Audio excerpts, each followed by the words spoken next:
In September 21, Ukraine Media Center, Ukrinform continues its operation. My name is Svetlana Sheparenko. This night, the enemy committed another act of terrorism. There was a massive strike on a peaceful Ukrainian cities, and now we will be talking about the aftermath of this strike and the work of our brilliant air defense forces. We will be talking with Mr. Yurii Ihnat, spokesperson of the Air Force Command of the Armed Forces of Ukraine. Mr. Yurii, good afternoon. Good afternoon. Mr. Yurii, please tell us about the results of the attack. And we see that the strategy of the enemy is a little bit changing. Previously, it was a combined strike with the use of missiles and drones, but now we see that they only launch either rockets or drones. So is it safe to say about the change of strategy of the Russian Federation?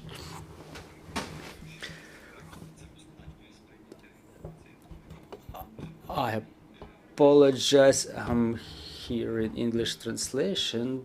We're about to rectify it. So what happened today was another attack by the Russians on Ukraine.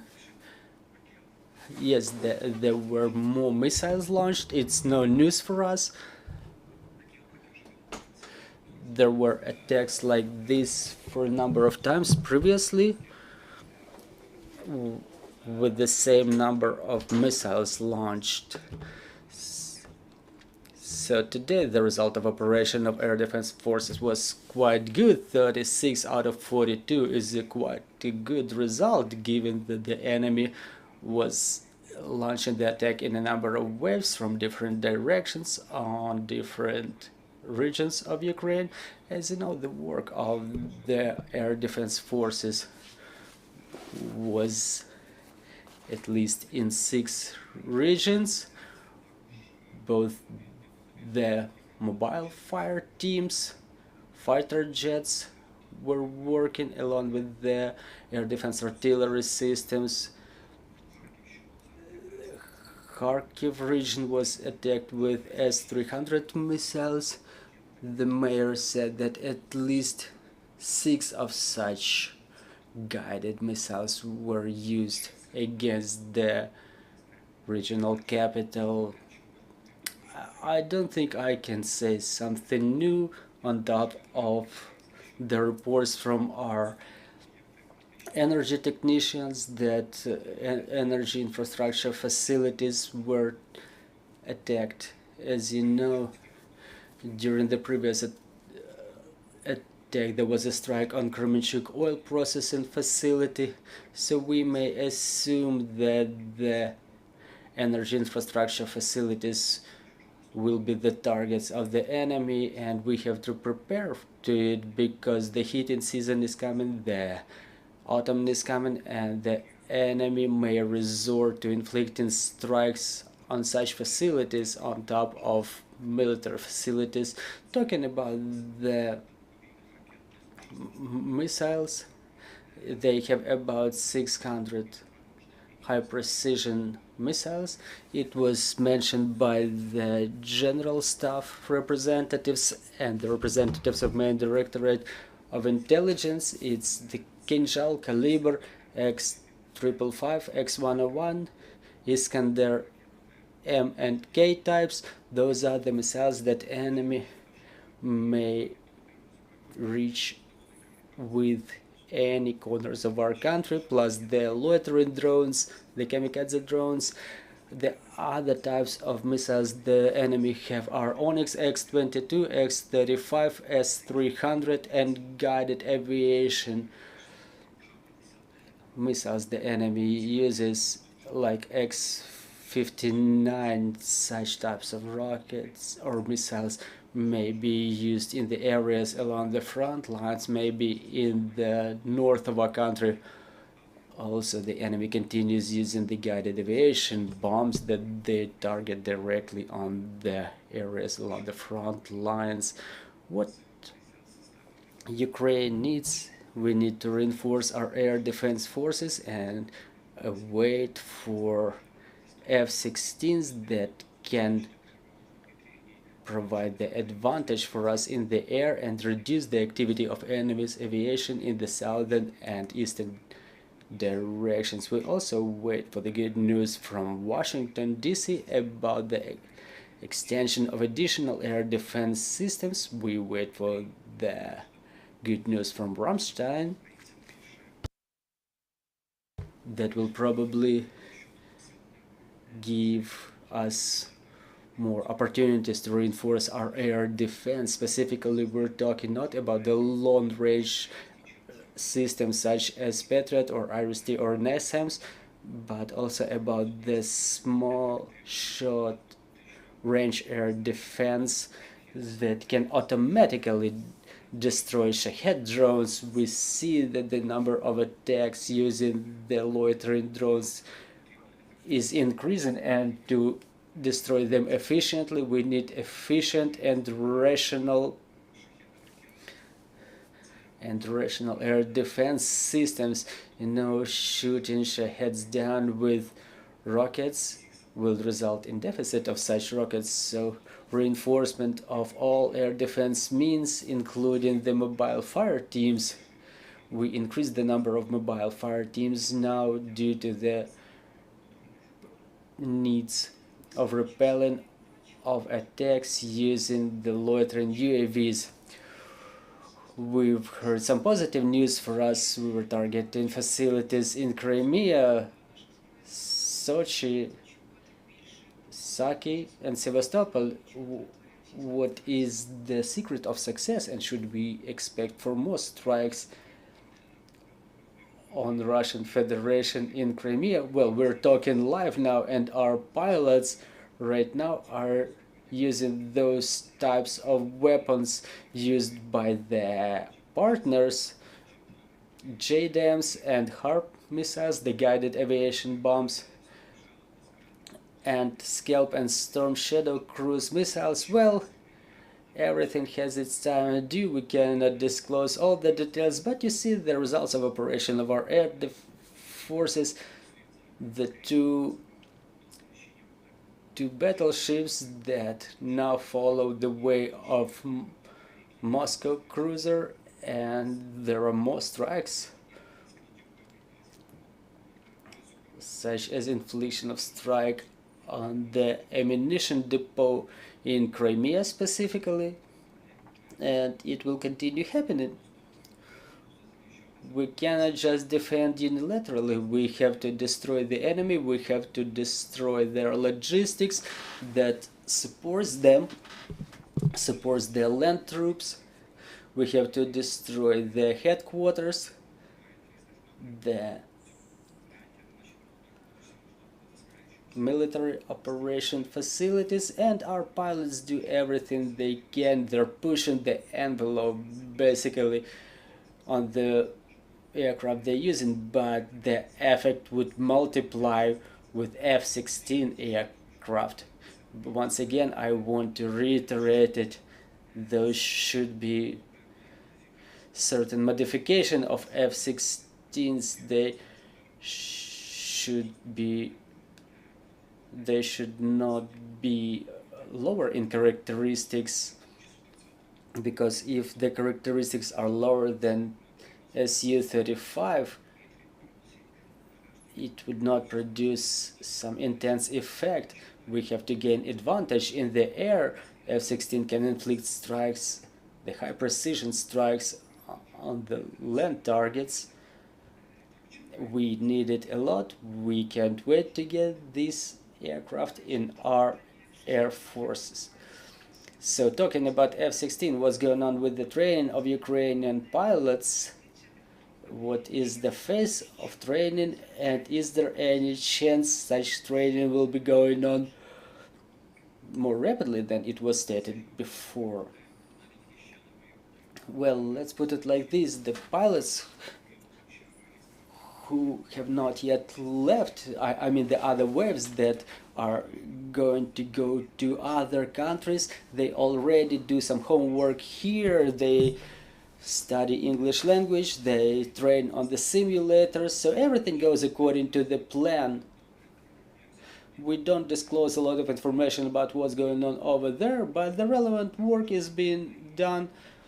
We work in consultations with our partners, and the communication will be dosed and without disclosing of some important details, but we do everything possible to make sure that our pilots finish the training as soon as possible. And not only pilots, there is a group of aviation engineers who are training with the pilots to get the knowledge on maintenance of F-16 fixed-wing aircraft. It's a very important thing too, and we in Ukraine take necessary steps to set up the infrastructure.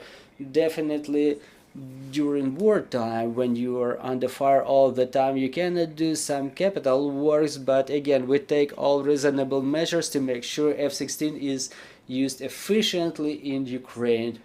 Talking about the training itself, the pilots will, well, not only pilots, but also the maintenance personnel will be training in different countries, in different platforms.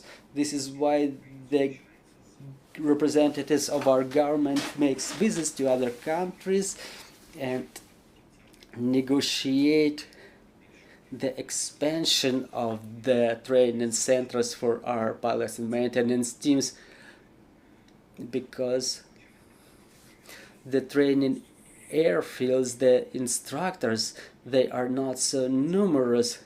One center like that cannot accept a big group of pilots, a big team of pilots, and we have to train the most people possible at the same time, so this process happens the most rapid possible. And many countries that have already agreed to join the Aviation Coalition will receive our pilots, and it's very pleasant to state that the United States have joined that coalition. They have the biggest base there that is capable of training pilots, the biggest number of pilots and maintenance personnel. Talking about the Aviation Coalition, how many countries have already joined and how many potential partners still can join this coalition? And for what I understand, we're not only talking about F-16s, though they are a priority, but there are other fixed-wing aircraft considered. Well, obviously they are considered. The commander of the Air Force, Mykola Shuk, has already disclosed that information. He visited Sweden, where we focused our attention on Gripen. This is the perspective model sub-company. They have a very good perspective of getting a next generation aircraft that country will switch to, but we also have to think about the perspective. Not only F-16, there are F-35s and Gripens of the newer models, but Gripen is a fixed-wing aircraft which is second in priority after F-16 that Ukraine could get. So our commander was studying, well, he was not studying, but he was demonstrating the capabilities of that aircraft, and he took the decision to leave a team of pilots in Sweden to see how long would it take to train them. There is a lot of other nuances. This is why the aviation specialists, aviation technicians who stay in Sweden, they are studying this issue. There are no statements from the representatives of either Sweden or Ukrainian government. Well, you know, many media have already started discussing this, but we're still studying it. Not only F-16, but F-16 will be the main type of battle aircraft commissioned by our armed forces, because we have to gradually decommission the Soviet types of aviation material, because it should be phased out. We cannot have a lot of types of aircraft commissioned, but at the same time as the F-16 start coming, it doesn't necessarily mean that the Soviet types will be decommissioned right away. The situation will be the same as in Poland, where F-16 and MiG-29 were sitting in the same airfields, ensuring the security in their country. Do we have questions on the floor? Good afternoon, Alina Strashko, Ukrinform. Mr. Yurii, during this night's attack, certain energy infrastructure facilities were damaged in different regions of Ukraine. This is probably the first Russian attack on the energy infrastructure facilities in Ukraine. Is it safe to say that they revert to the attacks on the energy infrastructure facilities in Ukraine?